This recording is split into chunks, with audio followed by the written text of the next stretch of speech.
Yeah, so this question is very important because as we had talked about in the workshop, that what you eat after the fast plays a very important role.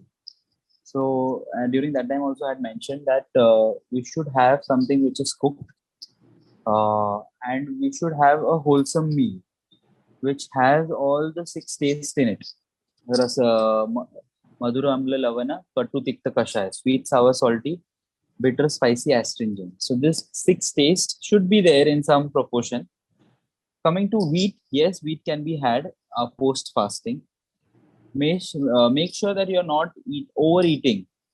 That is the only criteria which I would say which is very important post the first meal, post your fasting has finished. Avoid overeating, avoid food which is preserved, avoid food which is previously cooked, avoid food which is raw. So that will be the suggestion. Wheat can be taken. I would not say to end the fast have fruits. Generally, what I am working with, and there are a lot of people who might do it, but it is always good to break fast with a good meal which has carbohydrates in it. It has some fats, it has some proteins in lighter quantity. So the meal should not become heavy because you have not eat for 24 hours, or if you have not eat for 36 hours. So there might be tendency that you might go overeat, or the hunger would be in such a way that you are just craving for food. So that is why mindfully have your meal prepared, cooked.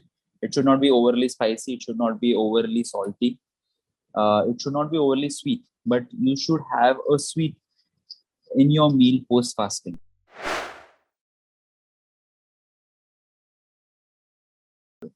I would suggest that whenever you are fasting, uh, you take a glass of water. A glass of water will be around 250 ml to 300 ml. Sit and drink, sip by sip, uh, and the thirst will be gone with that one glass of water.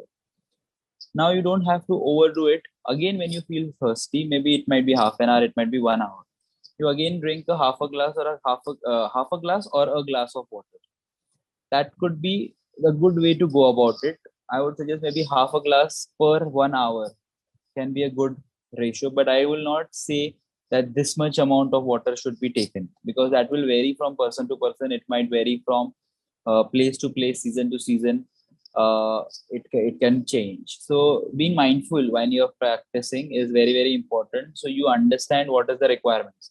There is no such thing that you have to drink 3 liters or 4 liters or 5 liters. You have to overhydrate yourself. No, of course, you don't need to dehydrate yourself, which can be a possibility. So just mindfully drinking water during the fast can be a good way of going about it.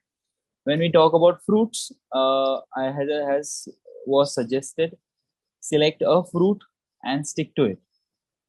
Okay, because the only purpose of we having fruits during fasting is to give some simple sugar to the body so that it does not suffer.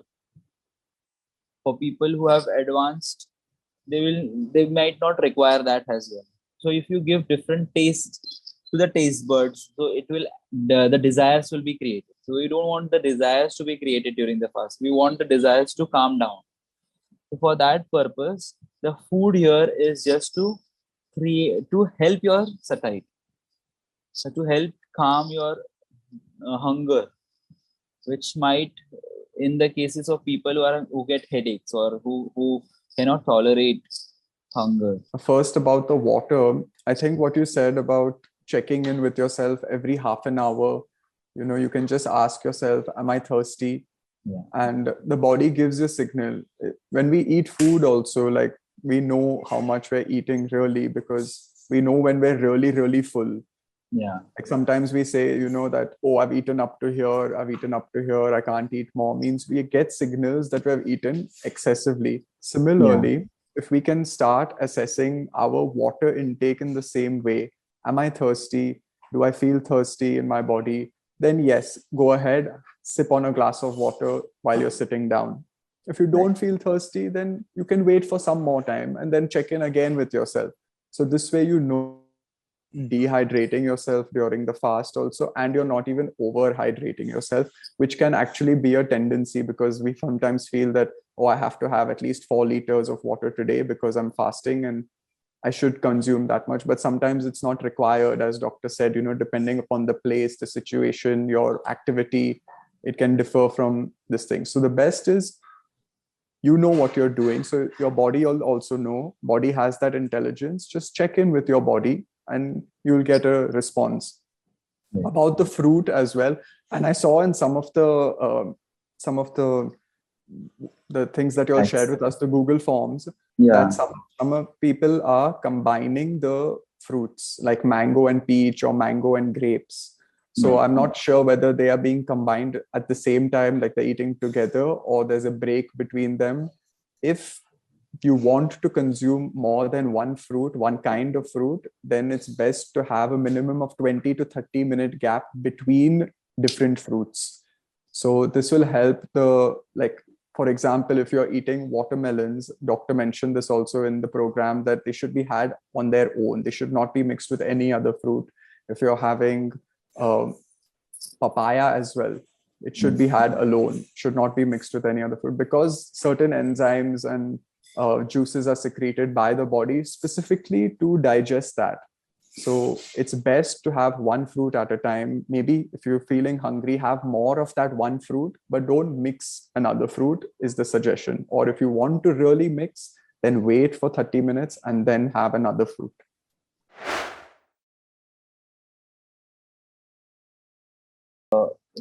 Again, it might not be required to have electrolytes during fasting. Uh, Here, when we are doing fasting, we are giving our body the time to recover or to strengthen the Agni.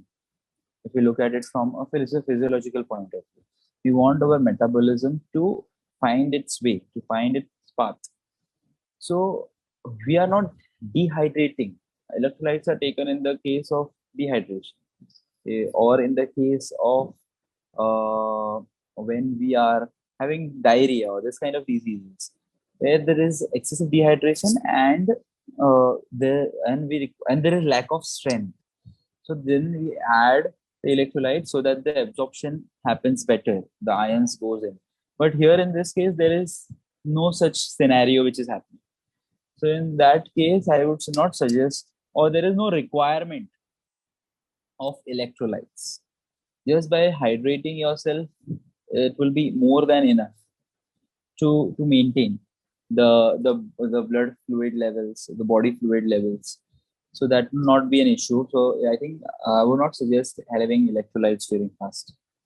I want to add to that and say that if there is a need for the body that you feel coming about, that you want to consume some salt, then it's better to go for having a nariyal pani, or even the small coconut, the one that we use for the small one, the copra, that uska pani, that nariyal water, because those have naturally occurring salts, and Yeah. your body will feel happy to consume that as well.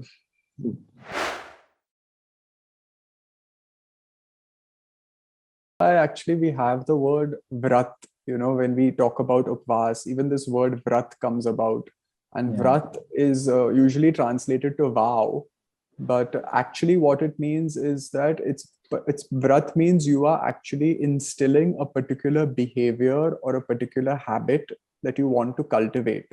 So that is why upvas becomes vrat when we undertake it for a particular period of time, decided like 16 hours or like that, and then there's no break in that, then that helps to build new habits. And it's just that you're building from one habit, but because you're creating space to build that one habit, you create so much more space to build other good habits as well. Right.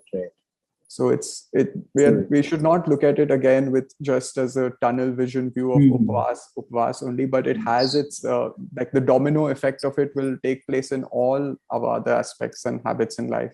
This is that basically through this self-imposed challenge, the self-imposed tapasya, what we are actually doing is that we are strengthening our frontal cortex. Yeah. So which is the seat of the willpower and the taking action. So when we strengthen the frontal cortex, then automatically the limbic system, which is the emotional part of our brain, which is actually very much regulating our activities and our movements, our eating habits, that signal, when it comes to the limbic system, it will first go to the cortex now.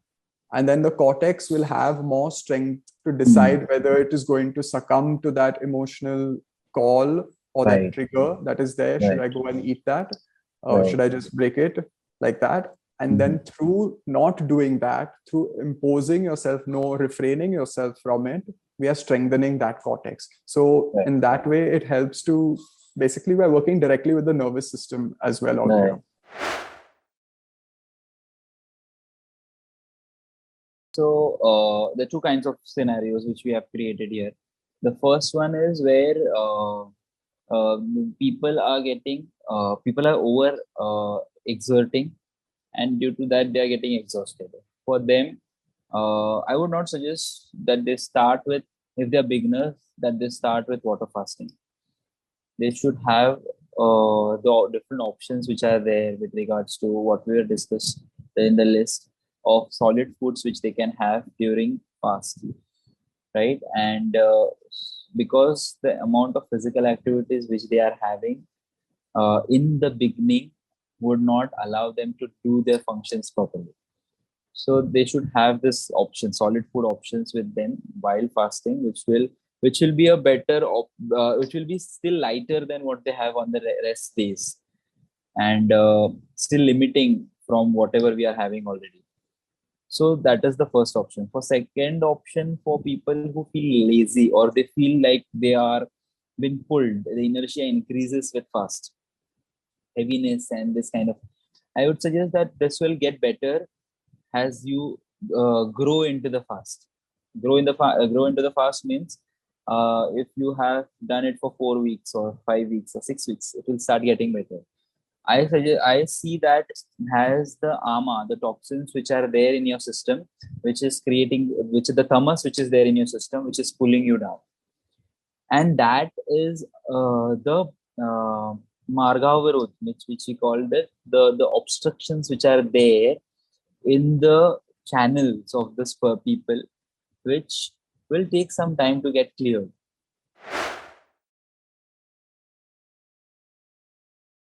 So, whichever day you choose, it can be full moon, it can be no moon, it can be Ekadashi, it can be Somvar if you're taking a Vara instead of a Tithi.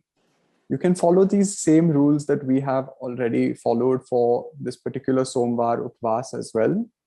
And I think even the food, the solid food items that are there, those as well can be had on those days.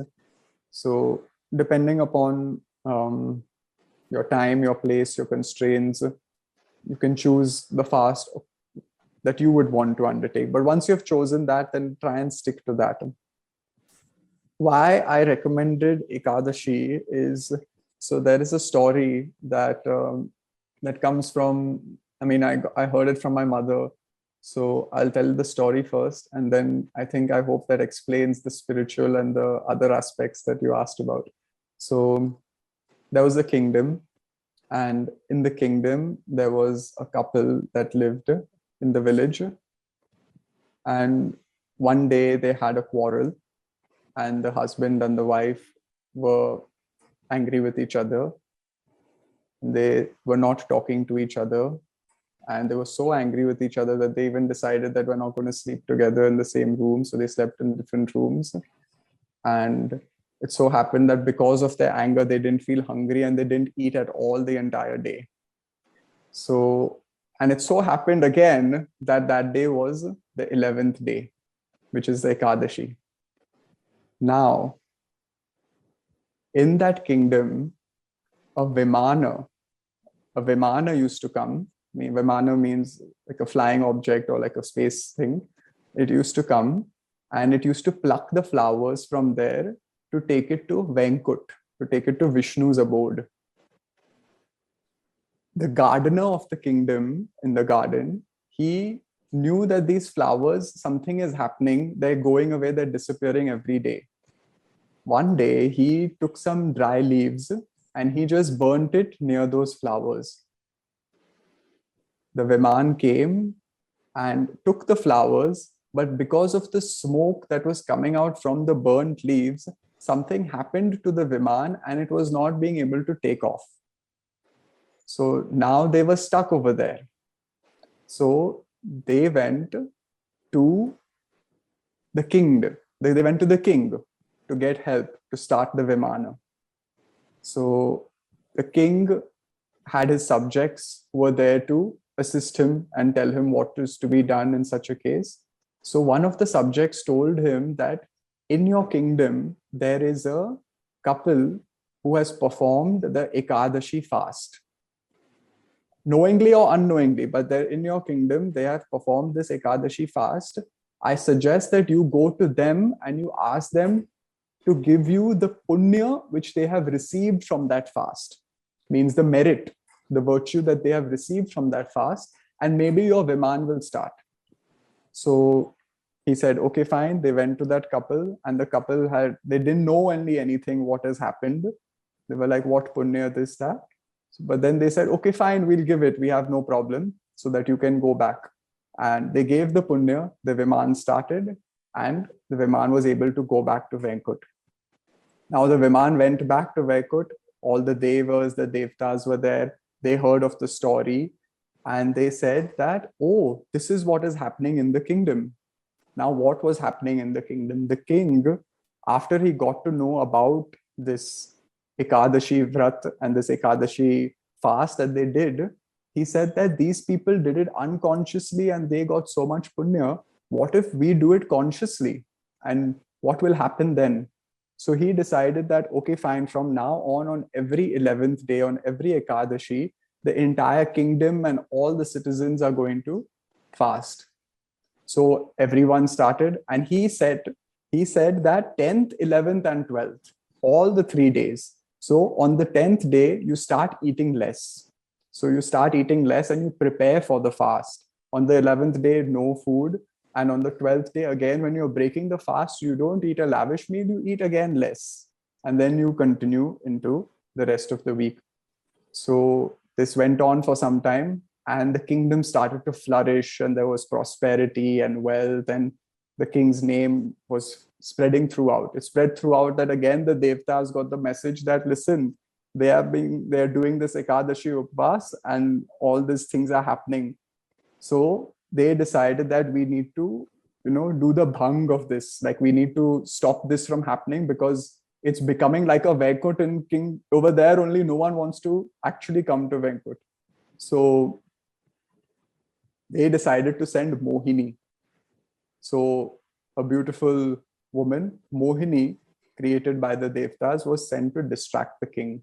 So Mohini came and he fell in love with Mohini, and he brought Mohini into the kingdom, and he promised Mohini that he'll give her whatever she wants. So that week passed. Then it was the 10th night. And the king remembered, okay, now I have to get off my bed. I can't sleep on my bed anymore. So there was one more thing. You should not be sleeping on your bed on Ekadashi. You should sleep on the ground. So he got off from the bed and he put his mat on the ground and was sleeping on the ground. So Mohini said, listen, what is this? Why aren't you sleeping in the bed? Come up. So he said that, I'm sorry, I can't come up. I'm following this fast, so I'm not allowed to come up. So she said, but you promised me you'll give me anything and everything. So he said that, I'm sorry, I cannot break this. You tell me anything else I can do, I will do that. So she said, no, you either have to break your fast or you have to give me your son's head.